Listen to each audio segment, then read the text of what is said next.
역대하 17장. 아사의 아들 여호사밧이 아사의 뒤를 이어 유다 왕이 되었습니다. 여호사밧은 이스라엘과 맞서 싸우려고 유다를 강하게 만들었습니다. 그는 유다의 모든 요새의 군대를 두고 그의 아버지 아사가 점령한 에브라임의 여러 마을에도 군대를 두었습니다. 여호사밧이 올바른 일을 하였으므로 여호와께서 그와 함께 계셨습니다. 여호사밧은 처음 왕이 되었을 때에 그 조상 다윗처럼 살았습니다. 여호사밧은 바알 우상들을 찾지 않았습니다. 그는 그의 아버지 아사처럼 하나님을 찾으며 하나님의 명령에 복종했습니다. 그는 이스라엘 백성처럼 살지 않았습니다. 여호와께서 여호사밧을 유다의 강한 왕으로 만들어 주셨습니다. 유다의 모든 백성이 여호사밧에게 선물을 가져왔습니다. 그래서 여호사밧은 큰 부와 명예를 얻었습니다. 여호사밧은 열심으로 여호와를 섬겼습니다. 그는 유다에서 산당과 아세라 우상들을 없앴습니다. 여호사밧은 왕이 된 지 3년째 되던 해에 자기 신하들을 유다의 모든 마을에 보내어 백성을 가르치게 했습니다. 여호사밧이 보낸 신하는 벤하일과 오바댜와 스가랴와 느다넬과 미가야입니다. 여호사밧은 그들 말고도 레위 사람 고스마야와 느다냐와 스바댜와 아사헬과 스미라목과 여호나단과 아도니아와 도비야와 도바도니아도 보냈습니다. 그리고 제사장 엘리사마와 여호람도 보냈습니다. 이 지도자와 레위 사람과 제사장들은 유다 백성을 가르쳤습니다. 그들은 율법책을 가지고 유다의 모든 마을을 다니며 백성을 가르쳤습니다. 유다 근처의 나라들은 여호와를 두려워했습니다. 그래서 그들은 여호사밧에게 싸움을 걸지 못했습니다. 어떤 블레셋 사람들은 여호사밧에게 선물과 은을 조공으로 바쳤습니다. 어떤 아라비아 사람들은 여호사밧에게 짐승들을 바쳤습니다. 그들은 순양 7,700마리와 순염소 7,700마리를 가져왔습니다. 여호사밧은 점점 더 강해졌습니다. 그는 유다 안에 요새와 국고성들을 지었습니다. 그는 유다의 여러 마을에 양식을 많이 저장해 두었습니다. 그리고 훈련된 군인들을 예루살렘에 두었습니다. 그 군인들은 집안별로 이름이 올라 있었습니다. 유다 집안 사람으로서 천부장은 이러합니다. 아드나는 군인 30만 명을 거느렸고 여호하나는 군인 28만 명을 거느렸습니다. 시그리의 아들 아마시아는 20만 명을 거느렸습니다. 그는 스스로 나서서 여호와를 섬기기로 했습니다. 베냐민 집안 사람 가운데서는 엘리야다가 활과 방패를 쓰는 군인 20만 명을 거느렸고 여호사밧은 무장한 군인 18만 명을 거느렸습니다. 이 모든 군인들이 여호사밧 왕을 섬겼습니다. 왕은 다른 군인들도 유다 전체의 요새에 두었습니다. 요한계시록 6장. 나는 어린 양이 7봉인 가운데 하나를 떼는 것을 보았습니다. 내 생물 중에 하나가 천둥과 같은 소리로 오너라 하고 말하는 것을 들었습니다. 내 앞에 흰말 한 마리가 보였고 활을 든 자가 그 말 위에 앉아 있었습니다. 그는 면류관을 받아들고는 적을 쓰러뜨리고 승리를 얻기 위해 달려나갔습니다. 어린 양이 둘째 인을 떼어내자 둘째 생물이 오너라 하고 외쳤습니다. 그러자 다른 말이 나오는데 이번에는 붉은 말이었습니다. 말탄 자는 이 세상의 평화를 없애고 서로를 헐뜯고 죽이는 권세를 받은 자였습니다. 그의 손에는 큰 칼이 들려 있었습니다. 어린 양이 셋째 인을 떼어내자 셋째 생물이 오너라 하고 외쳤습니다. 검은 말이 내 눈앞에 보였고 손에 저울을 든 자가 말 위에 타고 있었습니다. 내 귀에 한 음성이 들려왔습니다. 그것은 내 생물 사이에서 나는 소리였습니다. 하루 품삯으로 밀 1리터 아니면 보리 3리터밖에 사지 못할 흉년이 될 것이다. 그러나 올리브 기름과 포도주에는 해를 입히지 마라. 어린 양이 넷째 인을 떼어내자 넷째 생물이 오너라 하고 외치는 소리가 들렸습니다. 창백한 말이 한 마리 보이는데 그 말을 탄 자의 이름은 죽음이었습니다. 죽음의 세계가 바로 뒤를 따라오고 있었습니다. 이들에게는 전쟁과 기근과 질병과 짐승으로 세상 사람의 4분의 1을 죽일 수 있는 권한이 주어져 있었습니다. 어린 양이 다섯째 인을 떼어내자 몇몇 영혼들이 제단에 놓여져 있는 것이 보였습니다. 이 영혼들은 하나님의 말씀을 증언하고 진실한 믿음을 지키다가 순교한 영혼들이었습니다. 이 영혼들은 큰 소리로 부르짖었습니다. 거룩하고 참되신 주님, 저희들을 죽인 자들을 어느 때에야 심판하시고 벌하실 것입니까? 그러자 그들에게 흰옷 한 벌이 각각 주어졌습니다. 그리고는 아직도 그리스도를 위해 순교할 형제들이 조금 더 있으니 그때까지 조금만 더 기다리라는 말씀이 들려왔습니다. 어린 양이 6째 인을 떼어내자 큰 지진이 일어났습니다. 해가 검은 청같이 새까맣게 변하고 달은 온통 핏빛으로 변했습니다. 하늘의 별들은 태풍에 무화과 나무에 열매가 떨어지듯 땅에 떨어졌습니다. 하늘은 두루마리가 말리듯이 사라져버리고 산과 섬들도 제자리에서 옮겨졌습니다. 모든 사람이 동굴과 산의 바위 틈으로 숨었습니다. 이 땅의 왕들, 지배자, 장군, 부자, 권세자, 종, 자유인 할 것 없이 모두 숨어들었습니다.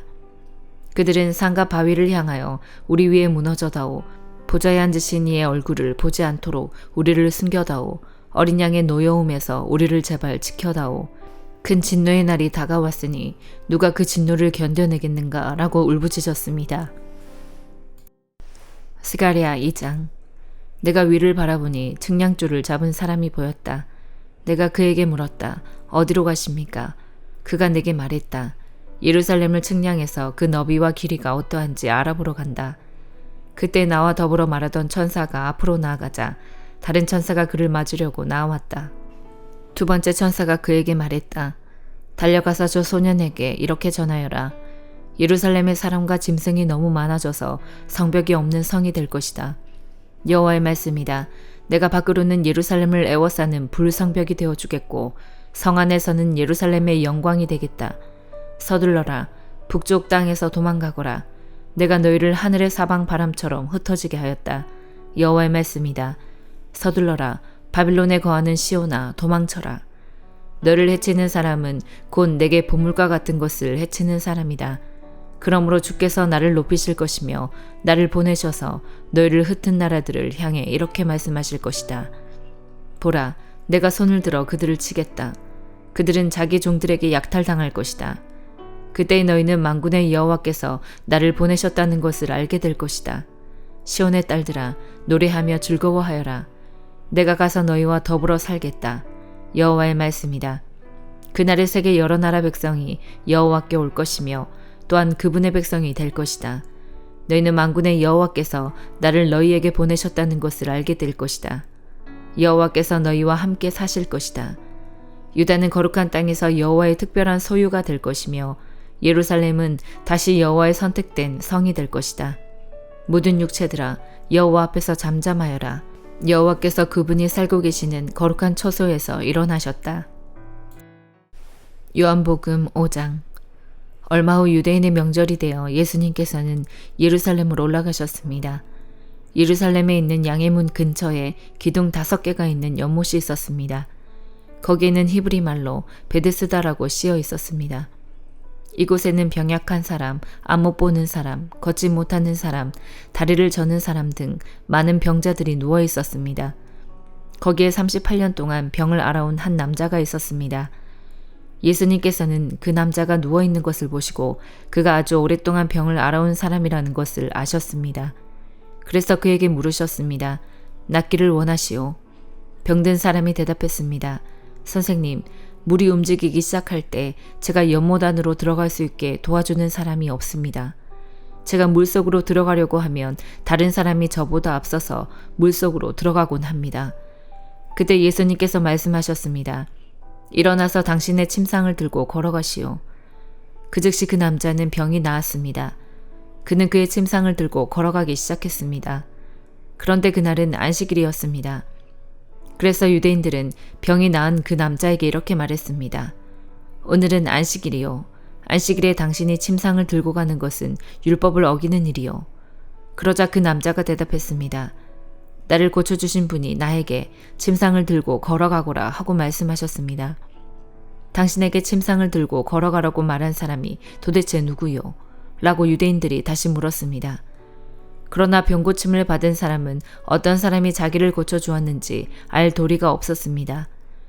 왜냐하면 그곳에는 많은 사람이 있었고 예수님께서는 이미 군중 속으로 사라진 뒤였기 때문입니다. 얼마 후 예수님께서는 성전 뜰에서 그 남자를 만나 그에게 말씀하셨습니다.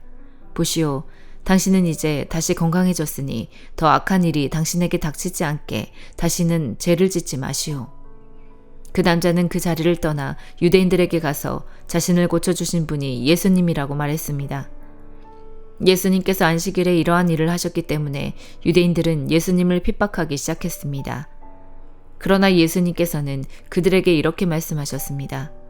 내 아버지께서 지금까지 항상 일하시니 나도 일한다. 이 말 때문에 유대인들은 더더욱 예수님을 죽이려고 안달하였습니다. 그것은 그분이 안식일을 범할 뿐만 아니라 하나님을 자기의 친아버지라고 불러 자기를 하나님과 동등하게 여기고 있기 때문이었습니다. 그러나 예수님께서 말씀하셨습니다. 내가 너희에게 진리를 말한다. 아들은 어느 것 하나도 혼자서 할 수 없다. 아들은 다만 아버지께서 하시는 일을 보고서야 그것을 할 수 있을 따름이다. 그것은 아버지께서 무엇을 행하시든지 아들도 행하기 때문이다. 아버지께서는 아들을 사랑하셔서 그분이 하시는 모든 일들을 아들에게 보여주신다. 너희에게는 놀랄만한 일이겠지만 아버지께서는 이보다 더 큰 일들을 아들에게 보여주실 것이다. 아버지께서 죽은 사람을 부활시키시며 그들에게 생명을 주시는 것처럼 아들도 자기가 원하는 자들에게 생명을 줄 것이다. 이뿐 아니라 아버지는 아무도 심판하지 않으시고 심판하는 모든 권한을 아들에게 맡기셨다. 하나님께서 이렇게 하시는 것은 모든 사람들이 아버지를 존경하듯이 아들도 존경하게 하기 위해서이다. 아들을 존경하지 않는 사람은 아들을 보내신 아버지도 존경하지 않는 것이다. 내가 너희에게 진리를 말한다. 누구든지 내 말을 듣고 나를 보내신 분을 믿는 사람은 영원한 생명을 얻었고 심판을 받지 않을 것이며 사망에서 생명으로 옮겨졌다. 내가 너희에게 진리를 말한다. 죽은 사람이 하나님의 아들의 음성을 들을 때가 올 것인데 그때가 바로 지금이다. 그 음성을 듣는 사람들은 살 것이다.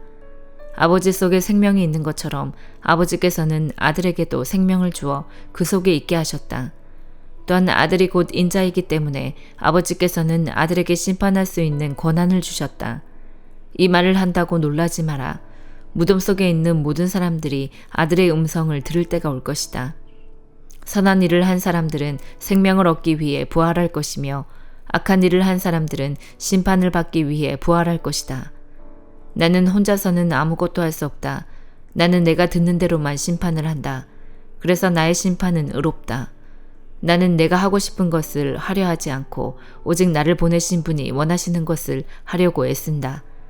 내가 나 자신에 대하여 증언한다면 사람들은 내 증거를 참된 증거로 받아들이지 않을 것이다. 그러나 나에 대하여 증언하는 다른 분이 계시니 나는 그분이 나에 대하여 증언하는 것이 옳다는 것을 안다. 너희가 요한에게 사람을 보냈고 요한은 너희에게 진실되게 증언하였다. 그렇다고 해서 내가 사람에게서 증언을 받은 것은 아니다. 내가 이런 말을 하는 것은 너희가 구원을 얻을 수 있도록 하기 위해서이다. 요한은 타오르면서 빛을 내는 등불이었다. 너희는 잠시 요한의 빛 가운데서 기뻐하기를 원했으나 내게는 요한의 증언보다 더 큰 증언이 있다. 아버지께서 나에게 하라고 주셨고 지금 내가 행하고 있는 일들이 아버지께서 나를 보내신 것을 증언한다. 나를 보내신 아버지께서 친히 나를 증언해 주셨다. 너희는 지금까지 그분의 음성을 듣지도 않았고 그분의 모습을 보지도 않았다. 또한 너희는 아버지께서 보내신 사람을 믿지 않기 때문에 하나님의 말씀이 너희 속에 머물러 있지도 않는다. 너희는 성경에서 영생을 얻을 수 있다고 생각하여 성경을 부지런히 연구하고 있는데 바로 그 성경이 나를 증언하는 것이다. 하지만 너희는 영생을 얻기 위해 나에게 오는 것을 거절하였다. 내가 사람에게서 영광을 받으려는 것이 아니다. 나는 너희가 어떤 사람인지를 안다. 너희에게는 하나님을 사랑하는 마음이 없다. 나는 나의 아버지로부터 받은 권세를 가지고 왔으나 너희는 나를 받아들이지 않는다. 그러나 다른 사람이 자기의 권세를 가지고 온다면 너희는 그를 받아들일 것이다. 너희는 너희끼리 영광받는 것을 좋아하면서도 하나님께로부터 오는 영광을 얻는 일에는 힘을 쓰지 않으니 너희가 어떻게 나를 믿을 수 있겠느냐. 내가 아버지 앞에서 너희를 고소할 것이라고 생각하지 마라. 너희를 고소하는 사람은 바로 너희가 소망을 두고 있는 모세이다. 너희가 모세를 믿었다면 나를 믿었을 것이다. 왜냐하면 모세가 기록한 것이 나에 관한 것이기 때문이다. 너희가 모세의 글을 믿지 않는데 내가 말하는 것을 어떻게 믿을 수 있겠느냐. 아멘.